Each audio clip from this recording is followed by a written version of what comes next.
aunt in Holland from Amsterdam. She's crazy as hell. She goes, Roy, I remember when you were 4 years old, you would wear your mother's pearls. And she goes, I told your mother, let him wear them, let him wear them. And your mother was giving you a hard time about it, but she said, yeah, okay, I get it. I sort of had suffered through a process of child abuse from a very young age. It really misguided what I thought being gay was about. So it really played with who I was and who I was as a gay male, because I didn't understand it. I thought gay was being, abused by an older man, And I liked what was happening to me, but I didn't understand it.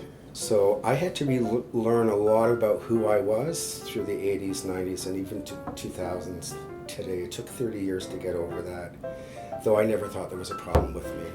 But I just began to realize that my gay relationships weren't staying together. I was treating people badly. I was manipulating.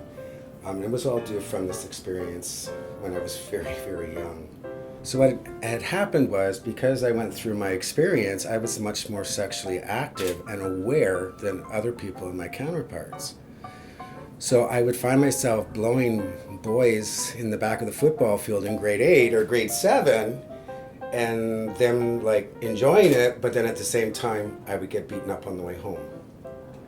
And so it's funny because I could have this log of what I've done with straight people in Sault Ste. Marie, but that's the way it was, and that's is who you are, and that what you have to overcome. We were actually very much kind of forced to hang together as one community. Where today you see it where, you got the lesbians over here, you got the transgenders here. Not saying that's all the time, but we had to rely on one another. Because if we didn't, we wouldn't be able to be who we actually were. Because it was like the older folk would mentor the younger people in how to keep it going and how to keep it safe and how to keep it from being polluted. Because I came from the polluted side, right?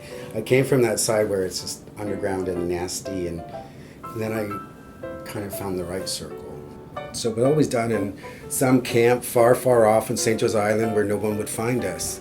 And the guys would be cooking dinner, and the lesbians would be chopping the wood and getting the fires. And I don't mean to stereotype, but to be very honest with you, back then that's all we knew were the stereotypes, right? So we kind of sort of lived by them because that's all we knew.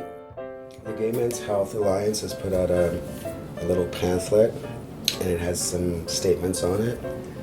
And one that I really, really, really believe in is that I belong, I belong, I belong. And it doesn't matter to what you belong, but I belong to something that is bigger than myself. And I think the reason I survived today is because I believed that I belong and there's more out there.